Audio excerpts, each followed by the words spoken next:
खुलुमबाय लोगोफोर, बड' इनफो पइन्ट चेनेलाव नोंथांखौ बरायबाय। सानफ्रामबोनि बायदि दिनैबो जों नोंथांनि थाखाय राशिफल लानानै फैलायबाय।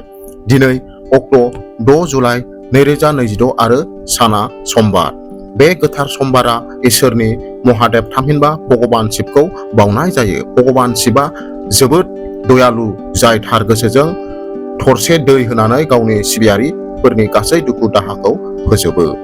भिडिअखौ जागायनायनि सिगां फै दिनैनि साननि गियानारि सानथ्रिखौ मिथिना लाग्रोनि। सासे मानसिया जुनियायाव हारसिं थायो, नाथाय जाफुंसारनायाव गासै बुहुमा बिसोरजों दं। बेनिखायनो महादेबनि मुंखौ ला आरो गावनि मावनायनि लामायाव आवगायलांबाय था। कमेन्ट बक्सआव हार हार महादेब एबा ओम नमः शिवाय लिरनो दाबाव, जाहाथे नोंथांनि सानफ्रामबोनि गोहोआ आबुं जायो। गिबियाव दङ मेष राशि। दिनै नोंथांनि खामानि थिलियाव गोदान गोहो आरो थुलुंगाखांनाय लाबोगोन। केरियार आरो रां। गोबाव समनिफ्राय थालांनाय मोनसे सोरखारि खामानिया दिनै गोजौ थाखोनि बिबानगिरिफोरनि हेफाजाबजों जाफुंनो हागौ। गोदान फालांगिनि थाखाय दिनै गोसोआ खुसि जागोन। मोजां मोनज्लायनाय आरो नखरारि जिउआव सोलिबाय थानाय जेंनाया जोबगोन आरो नोंथांनि जिउनि लोगोरिजों सोमोन्दोआ मोजां जागोन। मोनाबिलियाव बबेबा धोरोमारि थावनियाव थांब्ला गोसोआरिया गोजोन जानो हागौ। दिनैनि खाफाल गोनां अनजिमाया 3, खाफाल गोनां गाबा गुफुर, खाफाल गोनां दिगा साहा। वृषभ राशि। दिनै नोंथाङा गावनि सावस्रिनि फारसे एसे सांग्रां जानांगोन। खामानिजों सोमोन्दो थानाय दावबायनाया मेंनाय गोनां जागोन, नाथाय रांखान्थियारि महरै जोबोद मुलाम्फा गोनां जागोन। जिउ राहा आरो धोन। बिजिरसालिनि केसफोरा नोंथांनि फारसे थिरांथा लानो हागौ। बेनि इसारा दङ। आजै आजौनि सम्पथिजों सोमोन्दो थानाय मोनसे गोजाम दान्थे-बिदान्थेखौ दिनै गावजों गाव गोरोबलायनायनि गेजेरजों सुस्रांनो हायो। फरायसाफोरा गाव लुबैनाय बादि जाफुंसारनायखौ मोननो थाखाय बांसिन गोसो होनांगोन। दिनैनि खाफाल गोनां अनजिमाया 6, खाफाल गोनां गाबा गोमो, खाफाल गोनां दिगा सानजा। मिथुन राशि। मोजां मोनज्लायनाय आरो नखर। मोजां मोनज्लायनाय आरो गावजों गाव बुजिलायनायखौ बांहोनो थाखाय दिनैनि साना जोबोद मोजां जागोन। नोंथांनि खुदियानि इयुनखौ लानानै रां थिसननाया उनाव गोबां मुलाम्फा लाबोगोन। केरियार आरो रां। खामानि थिलियाव नोंथांनि खामानिया बाखनायजागोन, जाय नोंथांनि मान सन्मानखौ बांहोगोन। जुदि नोंथाङा साख्रि सोलायनो सानदों, अब्ला दिनैनि साना गोदान खाबु लाबोनो हागौ। नोंथांनि रांखान्थियारि थासारिया गोख्रों थागोन आरो हरखाब राङारि मुलाम्फानि जाथावना थागोन। दिनैनि खाफाल गोनां अनजिमा 2, खाफाल गोनां गाबा गोसोम आरो खाफाल गोनां दिगा सोनाब। कर्क राशि। दिनै नोंथांनि गोसोआ जोबोद गोजोन आरो खुसि जागोन। गासैबो सानथांखि लानाय हाबाफोरखौ थि समाव फोजोबनाया नोंथांनि फोथायथिखौ मुंख'जाथाव बांहोगोन। जिउ राहा आरो रांखान्थि। गावनि फालांगियाव बाहागोदारियाव गोरोंथि लाखि, मानोना बेयाव गोबां मुलाम्फा जानो हागौ। नखर आरो सावस्रि। नोंथांनि बिमानि सावस्रियाव जौगानाया नोंथांनि गोसोआव मोनसे गिदिरखौ खमायगोन। मोनाबिलिनि समाव लोगोफोरजों मिनिनाय आरो रंजाखांनायाव सम बारहोनो हागोन। दिनैनि खाफाल गोनां अनजिमा 7, खाफाल गोनां गाबा गोजा आरो खाफाल गोनां दिगा सानजा। सिंह राशि।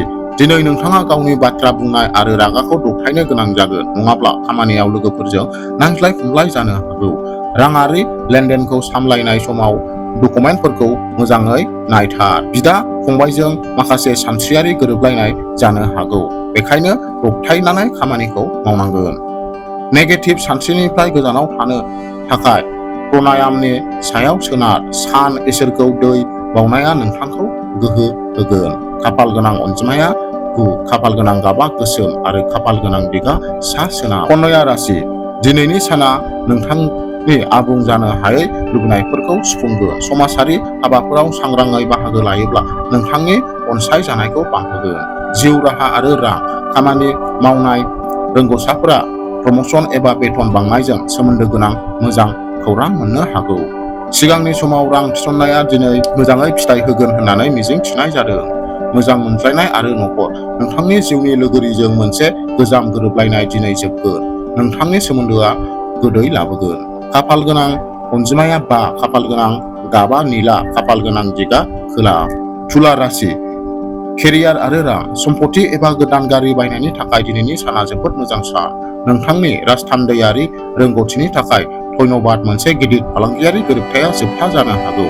बांद्राय खामानि मावनायनि थाखाय नोंथाङा एसे मेंनाय मोनदांनो हागौ, नाथाय गोसोआरि महरै नोंथाङा गोजोननाय मोनगोन। न'खर न'आव मोनसे मोजां हाबाफारिनि थाखाय मावथांखि लानो हागोन जायनि थाखाय रंजानायनि आबहावा सोमजिहोगोन। नोंथांनि बिमा बिफानि बोसोनआ दिनै मोनसे माइल्स खुन्थिया जागोन। दिनैनि खाफालगोनां नम्बर 8 खाफालगोनां गाबआ गुफुर गाब आरो खाफालगोनां दिगा सा सानजा। वृश्चिक राशि दिनै खाफालनि गोबां हेफाजाबजों नोंथांनि साहस आरो थिरांथाया बांगोन। मोनसे गोदान मावथांखि जागायनो थाखाय बेयो बयनिख्रुइबो साबसिन सान जाय इयुनाव गोबां मुलाम्फा लाबोगोन। जिउ राहा आरिमु थुनलाइ आरो मिडियाजों लोब्बा थानाय सुबुंफोरा गावनि रोंगौथिखौ दिन्थिनो थाखाय मोनसे मोजां प्लेटफर्म मोनगोन। न'खर आरो सावस्रि न'खरनि बैसो जानाय सोद्रोमानि सावस्रिखौ जौगाहोयोब्ला गोसोआ गोजोन मोनगोन। मोनाबिलियाव आंगो लोगोनि फैनाया गोजोनखौ बांहोगोन। खाफालगोनां अनजिमाया 1 खाफालगोनां गाबआ गोजा आरो खाफालगोनां दिगा सानजा। धनु राशि दिनै नोंथाङा नोंथांनि आन्दोनि सानथांखिफोरखौ आबुङै लाखिनो नांगोन मानोना बेरेखाफोरा नोंथांनि सानथांखिफोरखौ खहा खालामनो नाजाबाय थानो हागौ। माखासे सानस्लाबै खरसाफोरा हरखाबै नोंनि रांबावजाखौ हेंथा होनो हागौ, बेनिखायनो गावनि रांखौ सोलोजों सामलाय। गावनि जानाय हुदाखौ जौगाहो उदैजों सोमोन्दो थानाय जेंनाफोरा जेंना जानो हागौ। न'खर आरो राहा नोंथांनि जिउनि लोगोरिनि गोसोआरि हेफाजाबा नोंथांनि गोसोखौ गोख्रों खालामगोन। खाफालगोनां दिगा 4 खाफालगोनां गाबआ सना गाब आरो खाफालगोनां दिगा खोला सोनाब। मकर राशि जिउ राहा आरो रांखान्थि फालांगि जौगानाय आरो गोदान रादाय होनायनि थाखाय दिनैनि साना जोबोद साबजाथाव। समाजाव गोहोम गोनां सुबुंफोरजों गोदान सोमोन्दो लाखिनाया नोंथांनि जिउ राहाखौ मोनसे गोदान गोख्रैथि होगोन।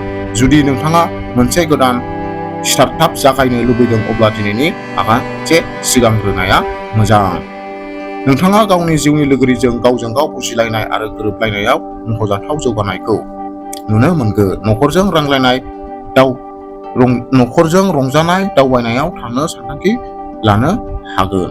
दिनैनि खाफालगोनां नम्बर 10 खाफालगोनां गाबआ गोसोम आरो खाफालगोनां दिगा सोनाब। कुम्भ राशि केरियार आरो रां दिनै नोंथाङा बिजिरसालि एबा गोजाम दान्थे-बिदान्थे गोनां केसआव गिदिर जाफुंसार जानो हागौ जाय गोसोआरि नारसिनथायखौ आबुङै खमायगोन। दाहार एबा दाहारजों सोमोन्दो थानाय आयदाफोराव रेहाय मोननायनि सम्भावना दं। मावख'आव नोंथांनि सुथुरफोरा जेसेबां नाजायोब्लाबो नोंथांखौ खहा खालामनो हानाय नङा। गोबाव जानाय रांखौ मोनफिननाया नोंथांनि रांखान्थियारि थासारिखौ गोख्रों खालामगोन। दिनैनि खाफालगोनां अनजिमाया 2 खाफालगोनां गाबआ ब्लु आरो खाफालगोनां दिगा खोला। मीन राशि दिनै नोंथांनि मेलेमारि गोहो आरो थिरांथा लानायनि रोंग'थिखौ जेरावबो बाख्नाय जागोन। नोंथांनि गोसोआव मोजां सानस्रिफोरा गोसारगोन। जिउ राहा आरो धोन स्टक मार्केट आरो बेटिं एबा लटारियाव नांथाबना थानाय सुबुंफोरा सानस्लाबै मुलाम्फाखौ नुनो मोनगोन।